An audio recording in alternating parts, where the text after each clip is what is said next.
ഞാനിപ്പോൾ ഇവിടെ ഈ മൊബൈൽ ഫോൺ നമ്മളിവിടെ ട്രാക്ക് ചെയ്തുകൊണ്ടിരിക്കുകയാണ്. നമ്മുടെ ഈ ഒരു മൊബൈൽ ഫോണിലുള്ള ദൃശ്യങ്ങൾ അതേപോലെ നമുക്ക് അവിടെ കമ്പ്യൂട്ടറിൽ കാണാൻ കഴിയുന്നുണ്ട്. Hi friends, welcome back to AFWORLD.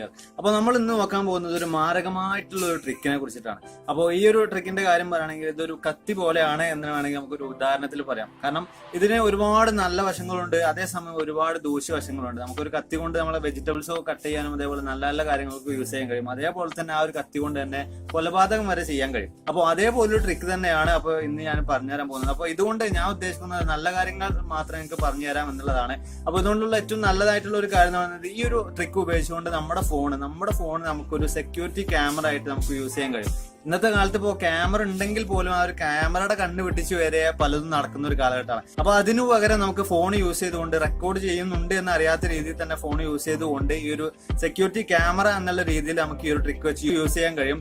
അതേപോലെ തന്നെ നമ്മുടെ കുട്ടികളുടെ ഒക്കെ ഫോണിൽ നമ്മൾ ഇൻസ്റ്റാൾ ചെയ്യുകയാണെങ്കിൽ അവർ എവിടെയാണ് അല്ലെങ്കിൽ ഏത് ഭാഗത്താണ് എന്നുള്ളതും അതേപോലെ തന്നെ അവരുടെ ലൊക്കേഷൻ കാര്യങ്ങളൊക്കെ ഒക്കെ നമുക്ക് വളരെ സിമ്പിൾ ആയിട്ട് കിട്ടുന്ന ചെറിയൊരു ട്രിക്കാണ് ഇതെന്ന് പറഞ്ഞത്. അപ്പോൾ നല്ല കാര്യങ്ങൾക്ക് വേണ്ടി മാത്രം ഈ ഒരു ട്രിക്ക് യൂസ് ചെയ്യുക. പിന്നെ വേറൊരു കാര്യം, ഈ ഒരു ട്രിക്ക് കൊണ്ട് ഈ ഒരു കാര്യം കൊണ്ട് നിങ്ങൾ എന്ത് തന്നെ ചെയ്താലും ഞാൻ ഒന്നിനും ഉത്തരവാദിയായിരിക്കില്ല. ഈ ഒരു ട്രിക്കിലൂടെ ഞാൻ പറഞ്ഞുതരാൻ പോകുന്ന ഒരു ഹാക്കിങ്ങോ കാര്യങ്ങളോ ഒന്നുമല്ല. ജസ്റ്റ് നല്ല കാര്യങ്ങൾക്ക് വേണ്ടി ഈ ഒരു ചെറിയ ട്രിക്ക് യൂസ് ചെയ്യുന്നത് എങ്ങനെ എന്നതിനെ കുറിച്ച് മാത്രമാണ് ഈ ഒരു വീഡിയോയിലൂടെ ഞാൻ പറഞ്ഞുതരാൻ പോകുന്നത്.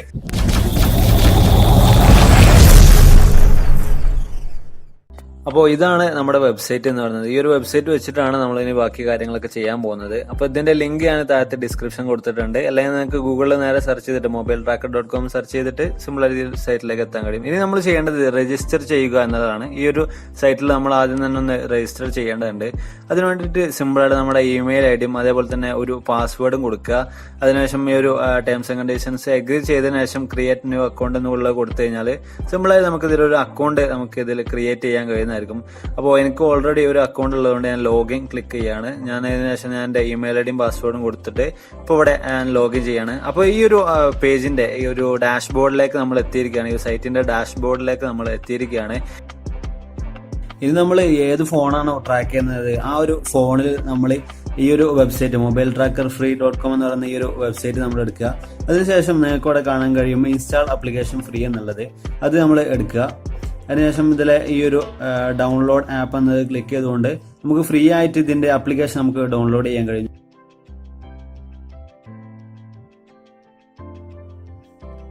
ഓക്കെ, നമ്മളിവിടെ ഈ ഒരു ടേംസ് ആൻഡ് കണ്ടീഷൻസ് ഒക്കെ എഗ്രി ചെയ്തുകൊണ്ട് നമ്മൾ ഡൗൺലോഡ് ക്ലിക്ക് ചെയ്യുമ്പോൾ നമ്മുടെ ഫോണിലേക്ക് ഈ ഒരു സോഫ്റ്റ്വെയർ സ്റ്റാർട്ട് ഡൗൺലോഡ് എന്ന് പറഞ്ഞിട്ട് ഇവിടെ കയറിക്കൊണ്ടിരിക്കുന്നുണ്ട്. ഓക്കെ, നമ്മുടെ ഡൗൺലോഡ് ഇവിടെ കംപ്ലീറ്റ് ആയിട്ടുണ്ട്. അപ്പോൾ ഞാനത് ജസ്റ്റ് ഒന്ന് ഇൻസ്റ്റാൾ ചെയ്യാണ്. വൈഫൈ എന്നുള്ളൊരു പേരിലാണ് ഈ ഒരു സോഫ്റ്റ്വെയർ നമ്മുടെ ഫോണിലേക്ക് കയറുന്നത്.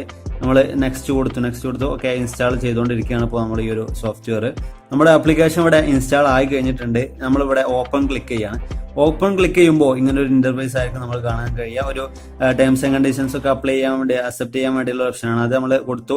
പിന്നീട് വരുന്നത് create an account or login എന്ന് പറഞ്ഞിട്ടുള്ള രണ്ട് ഓപ്ഷനുകളാണ്. അപ്പോൾ നമ്മൾ ഓൾറെഡി നമ്മളൊരു ഇമെയിൽ ഐഡിയും കാര്യങ്ങളെല്ലാം ഫുള്ള് സെറ്റാക്കി വെച്ചുകൊണ്ട് ഒരു അക്കൗണ്ട് ഓൾറെഡി സെറ്റാക്കി വെച്ചുകൊണ്ട് നമ്മളിവിടെ ലോഗിൻ ക്ലിക്ക് ചെയ്യാണ്. അപ്പോൾ ഇവിടെ ഒരുപാട് കാര്യങ്ങളൊക്കെ എനേബിൾ ചെയ്യാൻ വേണ്ടിയിട്ടുണ്ടാവും. ഡിവൈസ് അഡ്മിനിസ്ട്രേറ്റർ അത് എനേബിൾ ചെയ്യാണ്ടാവും, ആക്റ്റീവ് ചെയ്യാണ്ടാവും. അതേപോലെ തന്നെ ബാക്കിയുള്ള ഇതിൽ കാണുന്ന എല്ലാം ഇതേപോലെ നമ്മൾ ജസ്റ്റ് എനേബിൾ ചെയ്ത് കൊടുക്കുക. ഇതെല്ലാം കറക്റ്റ് ആയിട്ട് നമ്മൾ എനേബിൾ ചെയ്ത് കൊടുത്തു കഴിഞ്ഞാൽ മാത്രമേ നമുക്ക് ഈ ഒരു ആപ്ലിക്കേഷൻ നല്ല പ്രോപ്പറായിട്ട് യൂസ് ചെയ്യാൻ കഴിയുള്ളൂ. ഓക്കെ, ദെൻ നെക്സ്റ്റ് ക്ലിക്ക് ചെയ്യുക.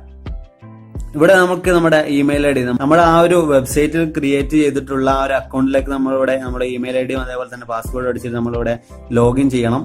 ഞാനിപ്പോൾ ഇവിടെ ലോഗിൻ ചെയ്തിട്ടുണ്ട്. അപ്പോൾ ലോഗിൻ ചെയ്യുമ്പോൾ നമുക്ക് ഫോണിന്റെ നെയിം എന്ത് കൊടുക്കണം, അതേപോലെ തന്നെ ഫോണിന് ഒരു പാസ്വേഡ് കമാൻഡ് SMS എന്ന് പറഞ്ഞിട്ടുള്ള ഒരു പാസ്വേഡ് അത് വേണമെങ്കിൽ കൊടുത്താൽ വലിയ നിർബന്ധമൊന്നുമില്ല.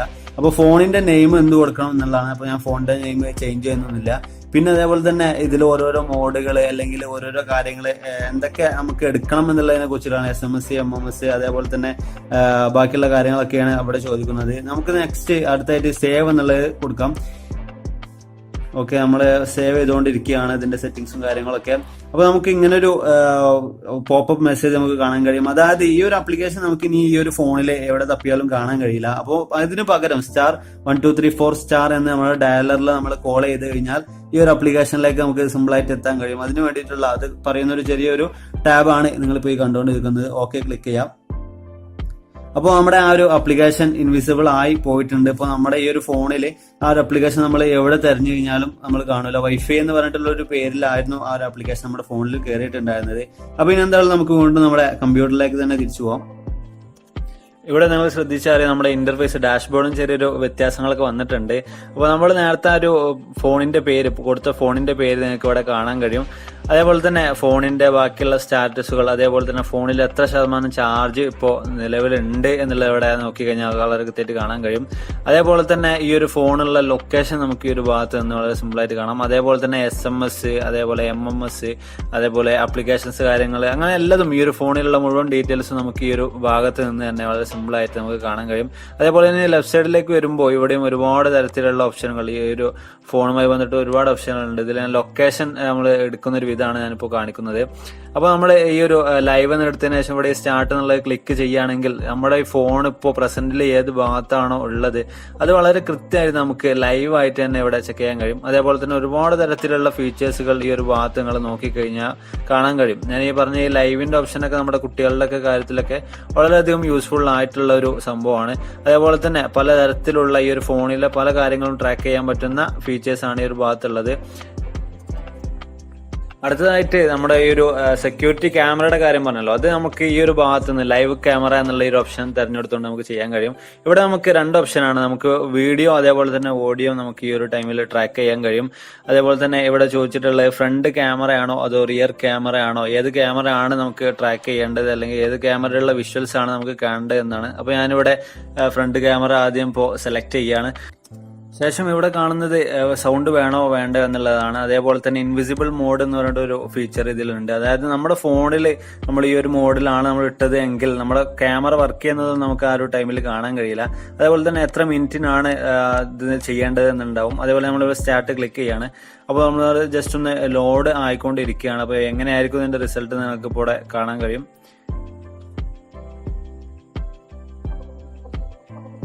യെസ്, നമ്മുടെ ക്യാമറ ഇപ്പോൾ ഇവിടെ വന്നിട്ടുണ്ട്. അപ്പോൾ ഞാൻ കുറച്ച് ഇരുട്ടുള്ളൊരു സ്ഥലത്ത് പോയിട്ടാണ് ഇരിക്കുന്നത്. അപ്പോൾ അതുകൊണ്ടാണ് കറക്റ്റായിട്ട് എൻ്റെ ഫേസ് കാണാത്തത്. അപ്പോൾ സംഭവം നല്ല അടിപൊളിയായിട്ട് തന്നെ നമ്മുടെ ഈ ഒരു ട്രാക്കിംഗ് മെത്തേഡ് അല്ലെങ്കിൽ ഈ ഒരു പരിപാടി, അല്ലെങ്കിൽ നമുക്കൊരു CCTV യൂസ് ചെയ്യുന്ന ഒരു പരിപാടി വളരെ സിമ്പിളായിട്ട് വർക്ക് ചെയ്യുന്നുണ്ട്. അപ്പോൾ ഇനി നമുക്ക് ബാക്ക് ക്യാമറ ഒന്ന് ചെക്ക് ചെയ്ത് നോക്കാം. സ്റ്റാർട്ട് കൊടുക്കുകയാണ്. വീണ്ടും ഇവിടെ ലോഡ് ആയിക്കൊണ്ടിരിക്കുകയാണ്. നമുക്ക് ജസ്റ്റ് ഒന്ന് വെയിറ്റ് ചെയ്ത് നോക്കാം. ഓക്കെ, വീണ്ടും ഇത് വന്നിട്ടുണ്ട്. ഞാനിപ്പോൾ എൻ്റെ ലാപ്ടോപ്പിലാണ് ഇത് ചെയ്യുന്നത്. അപ്പോൾ ലാപ്ടോപ്പാണ് നിങ്ങളിപ്പോൾ ഈ കണ്ടുകൊണ്ടിരിക്കുന്നത്. ഇതിൻ്റെ ബാക്ക് ക്യാമറ ഉപയോഗിച്ചിട്ടാണ് ഇപ്പോൾ ഈ വിഷ്വൽസ് ഒക്കെ നിങ്ങൾ കാണുന്നത്. ബാക്ക് ക്യാമറയിലൂടെ കാണുന്ന വിഷ്വൽസുകളാണ് നിങ്ങളിപ്പോൾ ഈ കാണുന്നതൊക്കെ. അപ്പോൾ സംഭവം എന്തായാലും നല്ല അടിപൊളിയായിട്ട് തന്നെ നല്ല ക്ലാരിറ്റിയിൽ തന്നെ നമുക്ക് വീഡിയോസൊക്കെ ഈ ഒരു കാര്യത്തിലൂടെ ഇങ്ങനെ ട്രാക്ക് ചെയ്തുകൊണ്ട് തന്നെ നമുക്ക് ചെയ്യാൻ കഴിയും. വളരെ അടിപൊളിയായിട്ട് നമ്മുടെ ഏതെങ്കിലും ഒരു ഭാഗത്ത് ആളുകൾ കാണാത്ത ഭാഗത്തൊക്കെ കൊണ്ടുവച്ച് കഴിഞ്ഞാൽ നമ്മുടെ CCTV ആയിട്ട് വളരെ അടിപൊളിയായിട്ട് നമുക്ക് ഈ ഒരു സംഭവം ഈ ഒരു ഫോൺ വെച്ചിട്ട് യൂസ് ചെയ്യാൻ കഴിയും. ഞാനിപ്പോൾ ഇവിടെ ഈ മൊബൈൽ ഫോൺ നമ്മളിവിടെ ട്രാക്ക് ചെയ്തുകൊണ്ടിരിക്കുകയാണ്. നമ്മുടെ ഈ ഒരു മൊബൈൽ ഫോണിലുള്ള ദൃശ്യങ്ങൾ അതേപോലെ നമുക്ക് അവിടെ കമ്പ്യൂട്ടറിൽ കാണാൻ കഴിയുന്നുണ്ട്. പക്ഷെ അതേസമയം നമ്മുടെ മൊബൈലിലേക്ക് നോക്കുമ്പോൾ യാതൊരു തരത്തിലുള്ള മാറ്റങ്ങളും മൊബൈൽ ഫോണിലില്ല. ഒരു ക്യാമറയുടെ ആപ്ലിക്കേഷൻ ഓൺ ആയി കിടക്കുന്നത് പോലുള്ള യാതൊരു പ്രതീതികളും ഈ ഒരു ആപ്ലിക്കേഷനിലില്ല. പക്ഷെ അതേസമയം വളരെ അടിപൊളിയായിട്ട് ആ ഒരു ക്യാമറ അവിടെ വർക്ക് ചെയ്തുകൊണ്ടിരിക്കുന്നുണ്ട്. അപ്പോൾ ഇനി ഇതെല്ലാം സെറ്റപ്പ് ആക്കിയതിന് ശേഷം നിങ്ങൾക്ക് ഇത് വേണ്ട എന്നുണ്ടെങ്കിൽ ഞാൻ ഈ പറയുന്ന കാര്യങ്ങളിൽ കൂടെ തന്നെ നിങ്ങൾക്ക് വളരെ സിമ്പിൾ ആയിട്ട് തന്നെ ഈ ഒരു സിസ്റ്റങ്ങൾ മൊത്തത്തിൽ നമുക്ക് ഒഴിവാക്കാൻ കഴിയും. അപ്പോൾ ഇനി എങ്ങനെ നമ്മുടെ ഫോണിൽ നിന്ന് ഇത് ഒഴിവാക്കാം എന്നുള്ളത് നോക്കാം. അതിന് വേണ്ടിയിട്ട് മൈ അക്കൗണ്ട് എന്നുള്ളത് എടുക്കുക. അതിനുശേഷം അക്കൗണ്ട് കോൺഫിഗർ എന്നുള്ളത് എടുത്തതിന് ശേഷം നമുക്കിവിടെ കാണാൻ കഴിയും നമ്മുടെ ഫോൺ ഏതൊക്കെ ഫോണുകളാണല്ലോ നമ്മളിവിടെ കൊടുത്തിട്ടുള്ളത് നമുക്കിവിടെ കാണാൻ കഴിയും. ഇവിടെ നിന്ന് നമുക്ക് ഡിലീറ്റ് ഫോൺ കൊടുത്തുകൊണ്ട് ഈ ഒരു ഫോൺ ഈ ഒരു സൈറ്റിൽ നിന്നും അതേപോലെ തന്നെ ഈ ഒരു കാര്യങ്ങളിൽ നിന്നും മൊത്തം നമുക്ക് നമ്മുടെ ഫോൺ ഡിലീറ്റ് ചെയ്ത് ഒഴിവാക്കാൻ കഴിയുന്നതായിരിക്കും. അപ്പോൾ ഇനി എങ്ങനെ നമുക്ക് ഈ ഒരു ആപ്ലിക്കേഷൻ നമ്മുടെ ഫോണിൽ നിന്ന് റിമൂവ് ചെയ്യാം എന്നുള്ളത് നോക്കാം. അതിന് ഞാൻ നമ്മുടെ സെറ്റിംഗ്സ് ഓപ്പൺ ചെയ്യാണ്. സെറ്റിംഗ്സ് ഓപ്പൺ ചെയ്തതിനു ശേഷം നമ്മുടെ ആപ്ലിക്കേഷൻ മാനേജർ നമ്മൾ ജസ്റ്റ് ഒന്ന് ഓപ്പൺ ചെയ്യുക. ഞാനിപ്പോൾ ഇവിടെ ആപ്ലിക്കേഷൻ മാനേജർ ഓപ്പൺ ചെയ്തിട്ടുണ്ട്. ഈ ഒരു ഫോണിൽ ഞാൻ അങ്ങനെ കൂടുതലൊന്നും യൂസ് ചെയ്യാറില്ല. അതുകൊണ്ട് തന്നെ ആ കുറച്ച് ആപ്ലിക്കേഷൻസ് മാത്രമേ ഉള്ളൂ. അപ്പോൾ നമ്മൾ ഈ വൈഫൈ എന്ന പേരിലാണ് നമ്മൾ ഈ ഒരു ആപ്ലിക്കേഷൻ നമ്മൾ ഇൻസ്റ്റാൾ ചെയ്തിട്ടുണ്ടായിരുന്നത്. അപ്പോൾ ഇത് നമ്മൾ ഇവിടുന്ന് അൺഇൻസ്റ്റാൾ ചെയ്യാൻ നോക്കിക്കഴിഞ്ഞാൽ നമുക്കിപ്പോൾ ഓൾറെഡി ഇവിടുന്ന് ചെയ്യാൻ കഴിയില്ല. അപ്പോൾ നമ്മൾ നേരെ ബാക്ക് എടുക്കുക. അതിനുശേഷം നമ്മുടെ ഫോൺ, അതായത് നമ്മൾ കോൾ ചെയ്യാനുള്ള ഓപ്ഷൻ എടുത്തതിന് ശേഷം *123 4 എന്ന ഈ ഒരു നമ്പറിലേക്ക് നമ്മൾ കോൾ ചെയ്യാം. അപ്പോൾ ഇങ്ങനൊരു ആ ഒരു ആപ്ലിക്കേഷൻ്റെ നമ്മുടെ ആപ്ലിക്കേഷൻ്റെ ഒരു ഇൻ്റർഫേസിലേക്കായിരിക്കും വരിക. അപ്പോൾ ഇവിടെ ഡിവൈസ് അഡ്മിനിസ്ട്രേറ്റർ നമ്മൾ എനേബിൾ ചെയ്തിട്ടുണ്ട്. അതുകൊണ്ടാണ് നമുക്ക് ആ ഒരു ആപ്ലിക്കേഷൻ അൺഇൻസ്റ്റാൾ ചെയ്യാൻ കഴിയാത്തത്. അപ്പോൾ നമ്മൾ ഇതിവിടെ ജസ്റ്റ് ഓഫ് ചെയ്ത് കൊടുക്കുക. അതിനുശേഷം വീണ്ടും നമ്മളെ ഈ ഒരു ആപ്ലിക്കേഷൻ മാനേജറിലേക്ക് വരിക. അപ്പോൾ നമുക്ക് ഇവിടെ അൺഇൻസ്റ്റാൾ ചെയ്യാനുള്ള ഓപ്ഷൻ ഇവിടെ അവൈലബിൾ ആയിട്ട് ഉണ്ടാവും. അപ്പോൾ നമ്മൾ ജസ്റ്റ് അൺഇൻസ്റ്റാൾ ക്ലിക്ക് ചെയ്ത് കഴിഞ്ഞാൽ ഈ ഒരു ആപ്ലിക്കേഷൻ വളരെ സിമ്പിളായിട്ട് നമുക്ക് ഈ ഒരു ഫോണിന് ഒഴിവാക്കണം എന്നുണ്ടെങ്കിൽ വളരെ സിമ്പിളായിട്ട് ഒഴിവാക്കാവുന്നതാണ്. അപ്പോൾ ഞാൻ ആദ്യം പറഞ്ഞതുപോലെ തന്നെ വളരെ സൂക്ഷിച്ച് തന്നെ ഈ ഒരു ആപ്ലിക്കേഷൻ യൂസ് ചെയ്യുക. അപ്പോൾ ഈ ഒരു ആപ്ലിക്കേഷൻ കൊണ്ട് നിങ്ങൾ എന്ത് തന്നെ ചെയ്ത് കഴിഞ്ഞാലും ഒന്നിനും ഞാൻ ഉത്തരവാദി ആയിരിക്കുന്നതല്ല. അപ്പോൾ തീർച്ചയായിട്ടും ഈ ഒരു ആപ്ലിക്കേഷൻ നല്ല കാര്യങ്ങൾക്ക് വേണ്ടി മാത്രം നിങ്ങൾ യൂസ് ചെയ്യാൻ ശ്രമിക്കുക. അപ്പോൾ എന്തായാലും ഇതിലും നല്ല നല്ല വീഡിയോസുമായിട്ട് നമുക്ക് നാളെ മറ്റന്നാളൊക്കെ ആയിട്ട് കൃത്യം 8 മണിക്ക് കണ്ടുവിട്ടാം. ബൈ.